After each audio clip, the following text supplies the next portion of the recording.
Hi hello ನಮಸ್ತೆ welcome back to my YouTube channel. Hope ಎಲ್ಲರೂ ಚೆನ್ನಾಗಿದ್ದೀರಾ ಅಂದ್ಕೊತೀನಿ. ಯಾರೆಲ್ಲ ಈ ಬ್ಲಾಗ್ ನೋಡ್ತಾ ಇದ್ದೀರಾ ಪ್ಲೀಸ್ ಸಬ್ಸ್ಕ್ರೈಬ್ ಮಾಡಿ, ಹಾಗೆ ಲೈಕ್ ಮಾಡಿ. So that after long time I started A new blog. ಇವತ್ತು ಶುಕ್ರವಾರ ಆಗಿರೋದ್ರಿಂದ ಬೆಳಗ್ಗೆನೇ ಎದ್ದು ಮನೆ ಮುಂದೆ ಬಾಗಿಲಿಗೂ ಕೂಡ ನೀರೆಲ್ಲ ಹಾಕಿ ರಂಗೋಲಿ ಹಾಕಿ ಬಂದು ಮನೆ ಒಳಗಡೆನೂ ಕಸ ಎಲ್ಲ ಗುಡಿಸ್ಕೊಂಡು ಮನೇನ ನೆಲ ಎಲ್ಲ ಒರೆಸ್ಕೊಂಡ್ಬಿಟ್ಟೆ. ಒರೆಸ್ಕೊಂಡ ನಂತರ ಬಂದು ಅಡುಗೆ ಮನೆಯಲ್ಲಿ ಟೀ ಮಾಡ್ಕೊತಾನೆ ಈ ಕಡೆ ತಿಂಡಿ ಕೂಡ ಮಾಡ್ಕೊತಾ ಇದ್ದೀನಿ. ಏಕೆಂದರೆ ನಮ್ಮ ಅತ್ತೆಯವರು ಕೆಲಸಕ್ಕೆ ಹೋಗೋಷ್ಟರೊಳಗೆ ತಿಂಡಿ ಕೂಡ ಆಗಬೇಕು.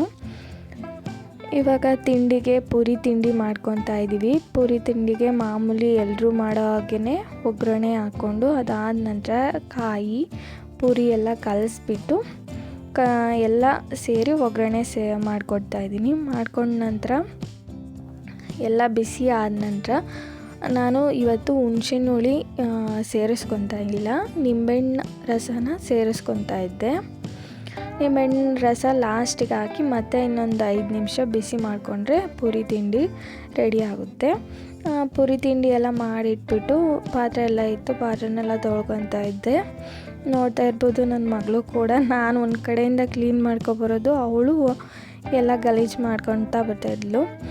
ಹಾಗೆ ಇವತ್ತು ಕೊಬ್ಬರಿ ಸುಲಿಯೋದಕ್ಕೆ ಕೂಡ ಬಂದಿದ್ದರು. ಕೊಬ್ಬರಿನೆಲ್ಲ ಎತ್ತಾಕಿ ಕೊಬ್ಬರಿ ಸುಲಿತಾಯಿದ್ರು.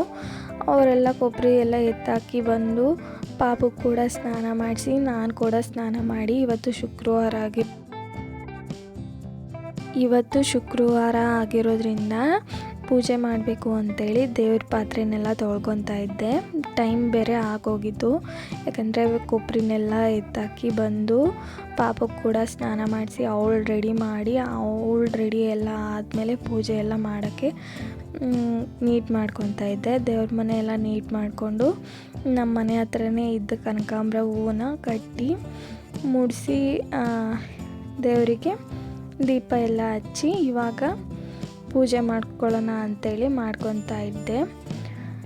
ನಾನು ಪೂಜೆ ಮಾಡುವಾಗ ನಮ್ಮ ಪಾಪು ಕೂಡ ನಾನು ಪೂಜೆಗೆ ಅಂತ ಬಾಳೆಹಣ್ಣೆ ಇಟ್ಕೊಂಡಿದ್ನೆಲ್ಲ ಬಂದು ಎತ್ಕೊಂಡು ಓಡೋಗ್ತಾ ಇದ್ಲು. ಅವಳು ಆಟ ಆಡ್ತಾಯಿದ್ಲು. ಅವರಪ್ಪ ಎಲ್ಲ ಆಚೆಗಡೆ ಕೊಬ್ಬರಿ ಸುಲಿಸ್ತಾ ಇದ್ರಲ್ಲ ಅಲ್ಲಿ ಆಚೆಗಡೆ ಹೋಗ್ತಾಯಿದ್ಲು. ಇಲ್ಲಿ ನಾನು ಮನೆಯಲ್ಲಿ ಪೂಜೆ ಮಾಡಿಕೊಂಡು ಪೂಜೆ ಎಲ್ಲ ಮಾಡೋ ಅಷ್ಟರೊಳಗೆ 1 ಆಗೋಗಿತ್ತು. ಮತ್ತು ಇವಾಗ ಮಧ್ಯಾಹ್ನ ಊಟಕ್ಕೆ ಅಡುಗೆ ಮಾಡ್ಕೋಬೇಕಾಗಿತ್ತಲ್ಲ, ಕೊಬ್ಬರಿ ಸುಲಿಯೋದಕ್ಕೆ ಅಂತೇಳಿ ಒಬ್ಬರೇ ಬಂದಿದ್ದರು. ಹಾಗಾಗಿ ಅವರು ನಾವು ಎಲ್ಲರೂ ಸೇರಿಕೊಂಡ್ರೆ 4 ಜನ ಅಂಥೇಳಿ ಕಡಿಮೆನೇ ಮುದ್ದೆ ಮಾಡ್ಕೋತಾ ಇದ್ದೆ. 4 ಜನಕ್ಕೆ ಎಷ್ಟು ಬೇಕೋ ಅಷ್ಟು. ಸಾಂಬಾರು ಕೂಡ ಬೆಳಗ್ಗೆನೇ ಮಾಡಿಟ್ಕೊಂಡಿದ್ದೆ ಟೈಮ್ ಇದ್ದಾಗಲೇ, ಯಾಕಂದರೆ ಪಾಪು ಇದ್ದಾಗ ತುಂಬಾ ಕೆಲಸ ಇರುತ್ತೆ, ಆವಾಗಲೇ ಮಾಡ್ಕೊಂಡಿದ್ದೆ. ಈಗ ಸದ್ಯಕ್ಕೆ ಅನ್ನ ಮುದ್ದೆ ಒಂದು ಮಾಡ್ಕೊಂಬಿಡೋಣ ಅಂಥೇಳಿ ಇವಾಗ ಮುದ್ದೆ ಮಾಡ್ತಾಯಿದ್ದೀನಿ. ಮುದ್ದೆ ನಾನು ಸಾಂಬಾರೆಲ್ಲ ಬೆಳಗ್ಗೆನೇ ಮಾಡ್ಕೊಂಡಿದ್ನಲ್ಲ, ಹಾಗಾಗಿ ಮುದ್ದೆ ಒಂದು ಮಾಡ್ಕೊಂಬಿಡೋಣ ಅಂಥೇಳಿ ಮಾಡ್ಕೊತಾ ಇದ್ದೆ. ಅನ್ನ ಕೂಡ ಮಾಡಿದ್ದೆ ಆಗಲೇ. ಇವಾಗ ಮುದ್ದೆ ಎಲ್ಲ ಮಾಡಿಬಿಟ್ಟು ಪಾಪುಗೆ ಊಟ ಮಾಡಿಸ್ಬೇಕು. ಊಟ ಮಾಡಿಸಿ ಆಮೇಲೆ ಇವ್ರಿಗೆ ಕೊಬ್ಬರಿ ಸುಲಿಯೋರಿಗೆ ಮನೆಯವ್ರಿಗೆಲ್ಲ ಊಟ ಕೊಡಬೇಕು. ಹಳ್ಳಿ ಕಡೆ ಎಲ್ಲ 3 ಟೈಮ್ ಕೂಡ ಮುದ್ದೆ ಊಟ ಮಾಡ್ತಾರೆ.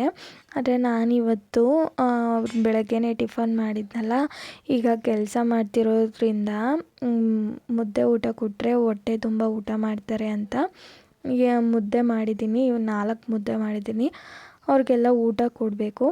ಸೊ ಗಾಯ್ಸ್ ನೆಕ್ಸ್ಟ್ ಬ್ಲಾಗಲ್ಲಿ ಸಿಗೋಣ. Thank you for watching. Please to subscribe our channel.